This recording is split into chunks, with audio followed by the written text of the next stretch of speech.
Hello viewers, আপনারা যদি আপনাদের জমির যদি 4-5 জন মালিক থাকে, মনে করেন একটা দাগে 4-5 জন মালিক, এখন তারা যদি নামজারি করে নিছে কি নেয় না এটা যদি আপনি দেখতে চান, তাহলে হয়তো আপনাকে যেতে হবে ভূমি অফিসে যে আপনার খতিয়ানটা খুললে দেখতে পাবেন। আর যদি আপনি দূরে থাকেন, আপনি যদি ভূমি অফিসে না যেতে পারেন, তাহলে তা আপনি অনলাইনে খুব সহজে দেখতে পাবেন।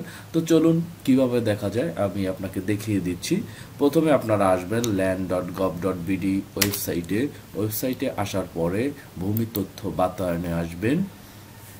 ক্লিক করার পরে দেখেন এটা আপডেট হয়েছে, আসবেন হলো ভূমি রেকর্ড ম্যাপে। এখানে ক্লিক করার পরে এখানে দেখেন নামজারি খতিয়ান, কার কার নামে নামজারি হয়েছে সেই নামজারি খতিয়ানে আসবেন। দেন বিভাগ সিলেক্ট করবেন, জেলা সিলেক্ট করবেন, উপজেলা সিলেক্ট করবেন, এগুলো সম্পূর্ণই আপনারটা আপনি সিলেক্ট করবেন। দেখেন চলে এসেছে কার কার নামে নামজারি হয়েছে এই মৌজায়, কাশপুর মৌজায়। আপনি আপনারটা খুঁজে নিতে হবে যে আপনি যে নামে ডাউট করতেছেন যে তার নামে নামজারি হয়েছে কিনা, সেটা আপনাকে এখান থেকে খুঁজে নিতে হবে। খোঁজার পর যদি দেখেন যে হ্যাঁ মিলে গেছে, তো আপনি ক্লিক করলেন।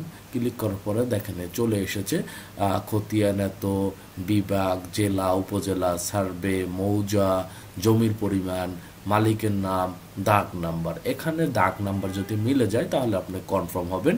এবং আপনি যদি চান যে হ্যাঁ আমি নামজারির পর্চাটা নিতে চাই, তাহলে এখানে জুরিতে ক্লিক করে দেন আপনি পেমেন্ট করে পারচেজ করে নিতে পারবেন।